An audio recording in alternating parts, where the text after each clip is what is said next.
Hello everyone, today I'm going to be talking about oxalates and what oxalate overload does to our bodies. Most people think that oxalates just refer to kidneys and kidney stone and so forth, but there's actually much more to it. Like for example, oxalate overload that affects the digestive system, it affects the metabolic and glandular system, which is the thyroid, liver, diabetes and so forth. It affects the immune system, so immune disorders, allergies, hypersensitivities, mast cell activation and so forth, the multiple chemical sensitivities. It affects the cardiovascular system, it affects the neurobrain system, and it can cause insomnia, headaches, migraines, autism and so forth. And it can affect the joints and muscles and bones and teeth systems, and it can cause arthritis, gout, fibro, and so many other issues like that, and also can affect the skin, eyes, ears, pelvic and urinary tract and so forth. Now, this is a great book to read if you want to learn all about oxalates. This is by Sally K. Norton, and she calls it Toxic Superfoods. And as you can see, we've got almonds, we've got spinach, we've got Swiss chard, we've got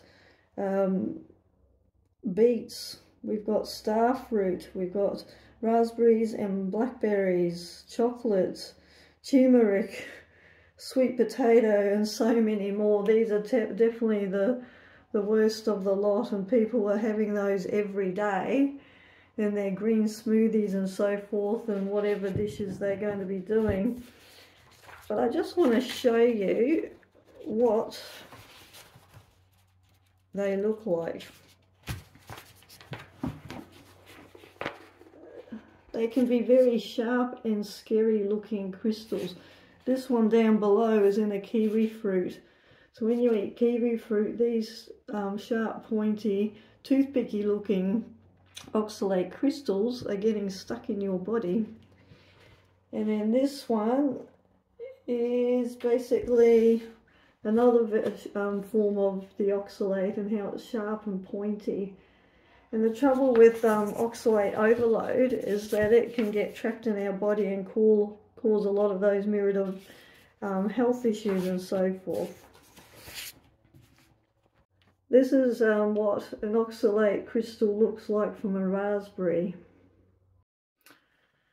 Now, I know when I was eating the vegan way years ago, and if you haven't seen my testimony, I encourage you to watch my video or testimony on that. I know that my body crashed. I had oxalate overload and I became hypersensitive and so forth, and I honestly was so sick I thought I was dying in 2014. And I know that was because of oxalate overload. My body could not cope with it anymore.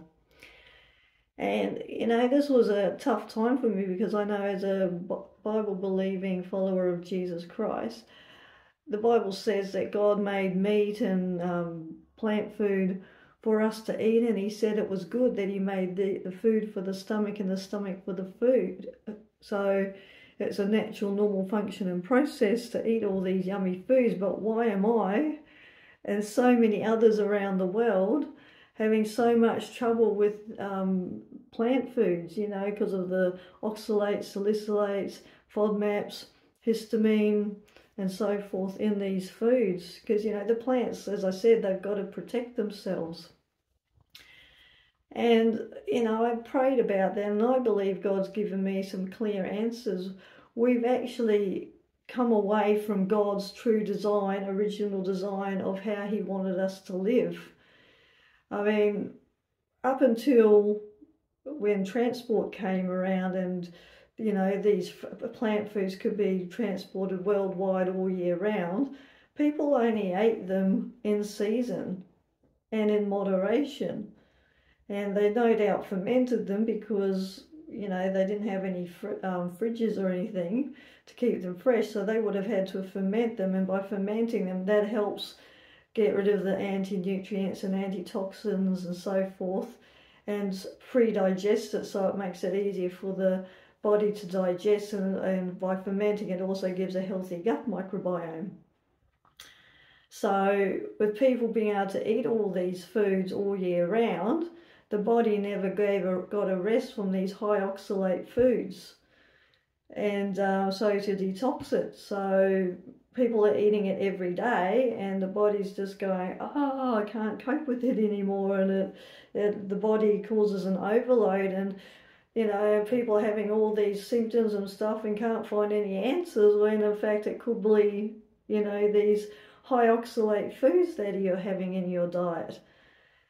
You know, and all this modern technology and so forth that we've seen in the world has actually been kind of detrimental to our health, because we've gone away from that natural whole foods diet. Like in the 1950s, that's when the cereal companies came to birth and cereals came on the market. And then I think similar around that time, approximately, I think Coca-Cola came out with their Coca-Cola, and many other soft drinks. I think in America you call them soda pop, something like that.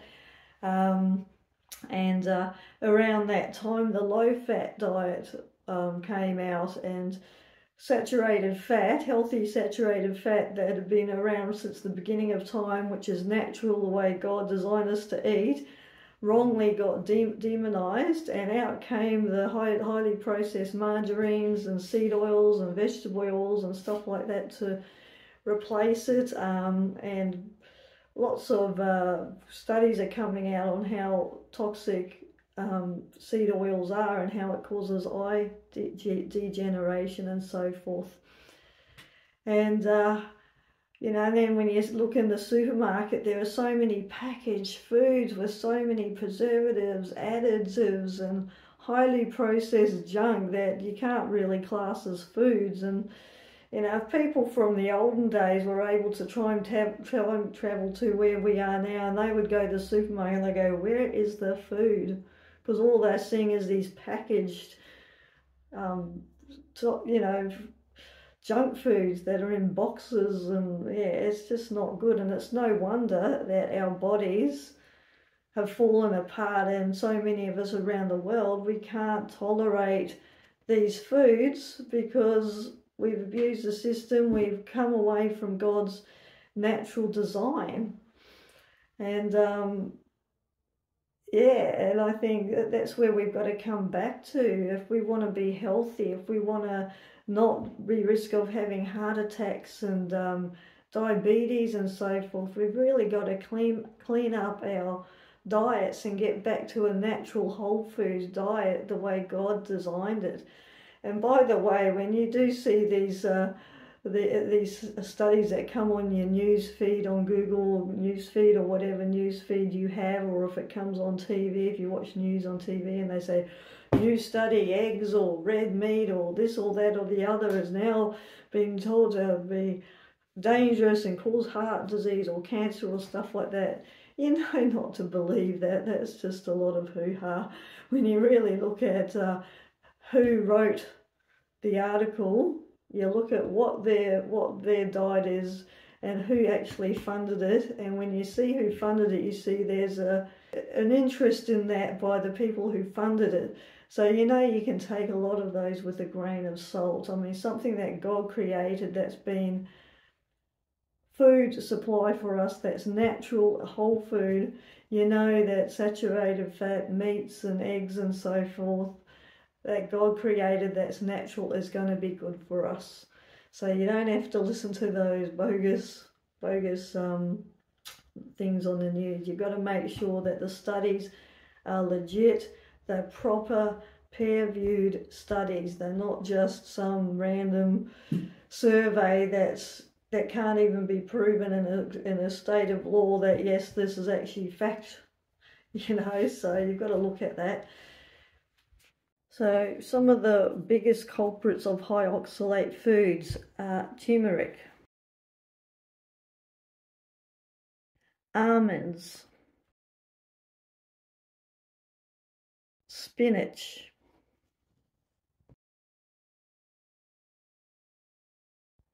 Swiss chard, beets, chocolate, sweet potatoes,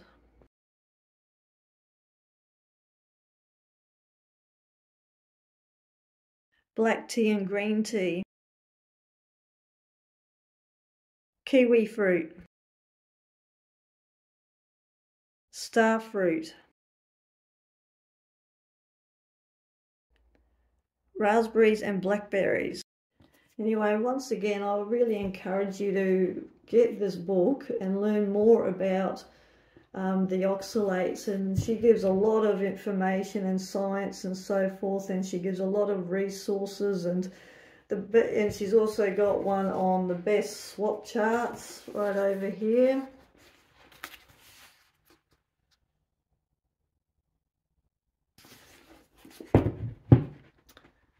And she's got over here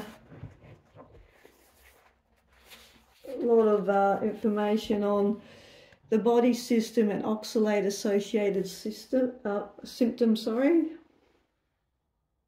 See if I can get that all in.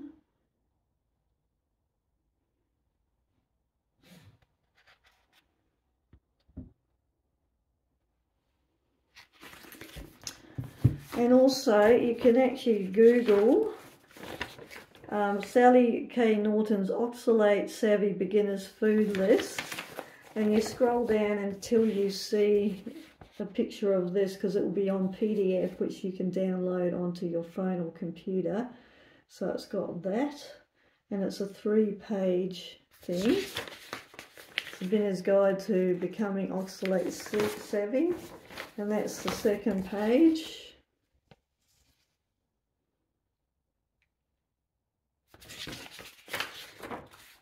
And this is the beginner's guide food list.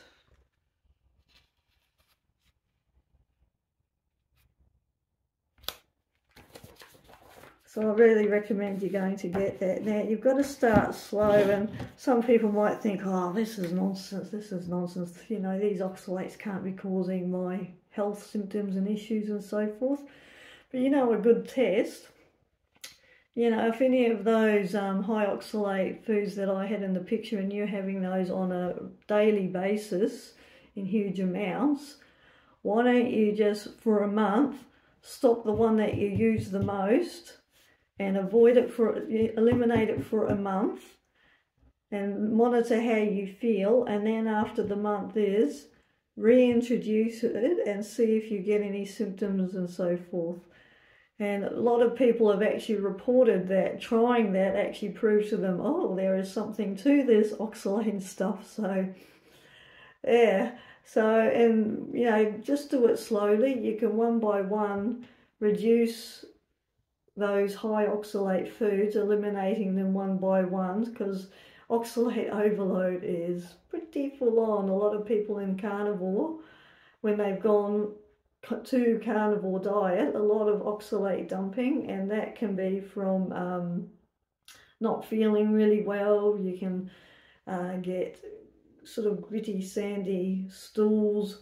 You can get funny eyes, you know, grit in the eyes, and the jaws can feel funny. Just trying to think, you know, you can get aches and jaw and joint pain and so forth like that. So, and you can eliminate that by adding in some oxalate foods and so forth. Because you've basically got to eliminate these high oxalate foods so that your body can heal, and so that your gut, your digestive system can heal.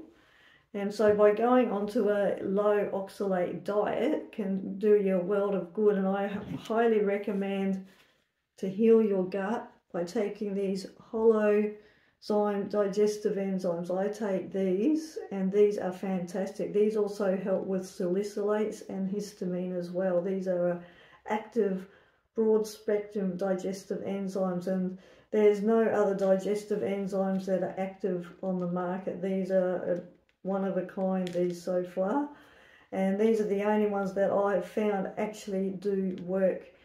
They also have another supplement which can also help, which I actually want to get when I can afford it, because unfortunately they're not cheap brand, is their Tributarac X, which helps get into that digestive system right down there and helps heal the gut down there as well. So the two combined are absolute game changer in healing the gut. So I'm going to actually get that other as soon as I can too. And also ferment your foods, because, you know, as I said, by fermenting the foods, it pre-digests the food. It gets rid of the anti-nutrients and antitoxins and the toxins and so forth, and helps your body to absorb the nutrients, and it actually increases the nutrients and the absorbability into your body.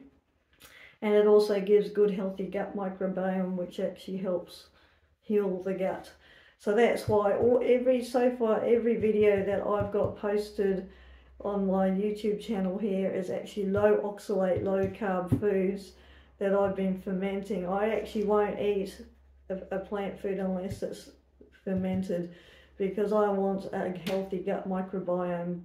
It won't, you know, when you don't ferment it, it does nothing for your gut microbiome. So very important to ferment your foods. Get back to that traditional way of eating, and you just go slow and low and let your body just get used to getting to a lower, you know, eliminating those high oxalate foods. And I know that you'll start to see your health improve.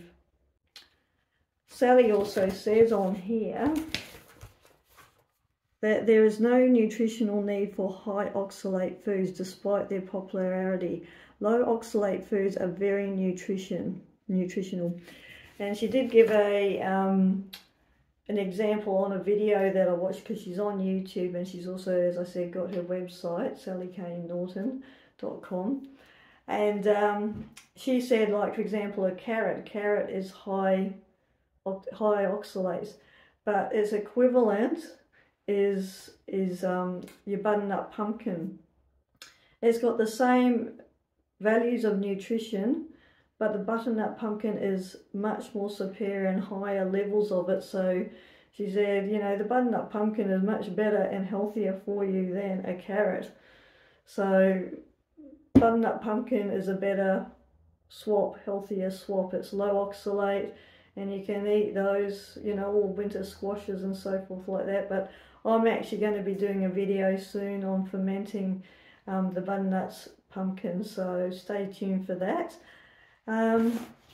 Yeah, so I really recommend you checking all that out and, you know, doing an experiment on yourself and see if oxalate is what's causing your health issues.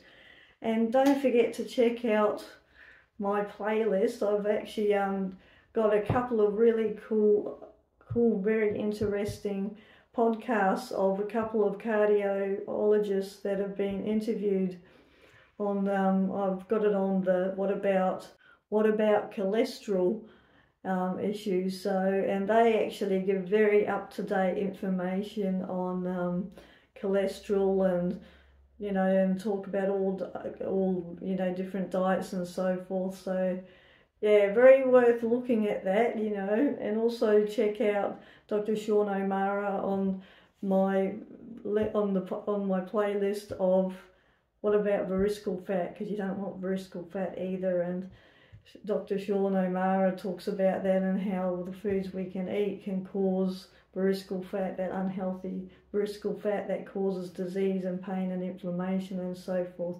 So check that out. Something else I want to read on here is that Sally also says oxalates can make a mess of our tissues and metabolism. Oxalate harms the body's system of maintenance, protection and repair, and is linked to many disease processes. Oxalates can leave crystal deposits in the body. Symptoms are often delayed, variable and changeable. Oxalate affects each person differently. The effects usually go unnoticed even in very sick people. Removing oxalate addresses a common contributor to diseases. Many people have found that lowering their oxalate intake has helped to reduce or resolve chronic health complaints such as pain anywhere in the body, joint swelling or joint pain, fragile bones, joints and skin, injuries that are slow to heal, hormonal issues, digestive problems, sleep issues, bowel and bladder problems, autoimmune systems, skin problems, kidney stones and multiple chemical sensitivities and much more. Anyway, it's definitely worth checking this all out. You can research this yourself to make sure that what I'm saying is correct and true, and as I said, you can also experiment on yourself.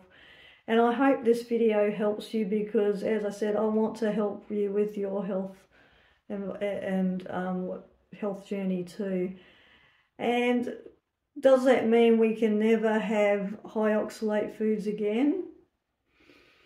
I don't think so. I mean, if you want to do that, but first you've got to heal your body, heal your digestive system, and then once it's completely healed and you're, feeling 100% again, then you can probably start getting back into those high oxalate foods, but using wisdom this time, having them in season and in small amounts, allowing your body to get rid of them. And that's provided that your body is tolerating them if you introduce them back.